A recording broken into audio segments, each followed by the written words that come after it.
Welcome to vision TV news. Vision TV news కు స్వాగతం. జగ్గయ్యపేట పట్టణంలో ఇటీవల కాలంలో వస్త్ర రెడీమేడ్ వ్యాపారాలలోకి ఇతర ప్రాంతాల నుండి కార్పొరేట్ వ్యాపారస్తులు వచ్చి భారీ మాల్స్లను ప్రారంభించనున్నారు. అసలే జగ్గయ్యపేట వంటి పట్టణంలో వ్యాపారాలు లేక ఇబ్బందులు పడుతున్నామని, భారీ మాల్స్ రావడం మూలాన చిన్న వ్యాపారం చేసుకునేవారు భారీగా నష్టపోతున్నారు. కావున దీని మూలాన చిన్న వ్యాపారస్తులు ఆత్మహత్య చేసుకునే పరిస్థితులు ఏర్పడబోయే పరిస్థితులున్నాయి. ఇటువంటి మాల్స్ మూలాన చిన్న వ్యాపారులకు జీవనోపాధి కోల్పోతున్నారు. కాబట్టి జగ్గయ్యపేట పట్టణంలో భారీ మాల్స్ రావడం నియంత్రించి వాటి నుండి ఆదుకోవాలని కోరుతూ ప్రభుత్వానికి విజ్ఞప్తి చేసుకుంటున్నారు. దీనికోసమై తహసీల్దార్కి పట్టణంలో ప్రధాన కూడలి వెంబడి ర్యాలీగా విచ్చేసి వినతిని సమర్పించడం జరిగింది.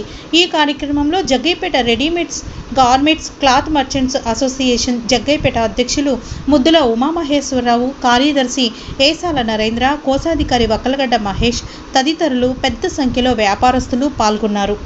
మాల్లు పెట్టి ఆ మాల్లు సందర్భంగా మనకు వచ్చే నష్టం లాభం రెండు రకాలుగా మెయిన్ ఏంటంటే కొద్ది వాళ్ళు బతకటం కష్టంగా ఉంది కాబట్టి మా అన్ను దయించి నమస్కారం చేస్తూ సెలవు తీసుకుంటున్నాం. విద్యామిత్రులకి ముందుగా నమస్కారం.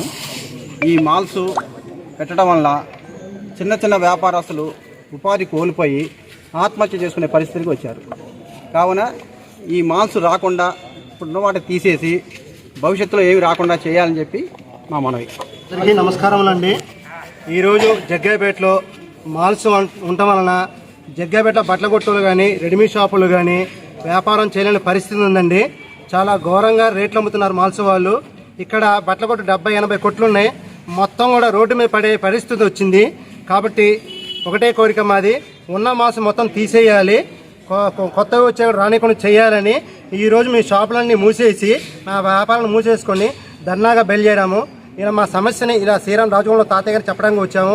నెక్స్ట్ తదుపరి కార్యక్రమం ఏంటనేది కార్యాచరణ మళ్ళీ సభ్యులందరూ కూర్చొని నిర్ణయించుకొని నెక్స్ట్ కూడా మళ్ళీ దీన్ని ముందుకు తీసుకెళ్తామని అనుకుంటున్నాము. అంటే మనకు అందుబాటులో ఉండేవి కాదు అనే పరిస్థితి ఇప్పుడు చిన్న చిన్న వాళ్ళు కూడా 100 రూపాయల వస్తువు, 50 రూపాయల వస్తువు, 30 రూపాయల వస్తువుతో సహా తిరిగి అమ్ముకునే వాళ్ళు కానీ చిన్న చిన్న షాప్ వాళ్ళు కానీ అమ్ముకునే వస్తువు ప్రతిదీ పెట్టడం వల్ల 30 రూపాయలు ఖరీదైతే 35 రూపాయలు పెట్టడం, చిన్న చిన్న వాటి మీద తగ్గించి పెట్టి పెద్ద పెద్ద వాటి మీద వాళ్ళు తీసుకుంటున్నారు.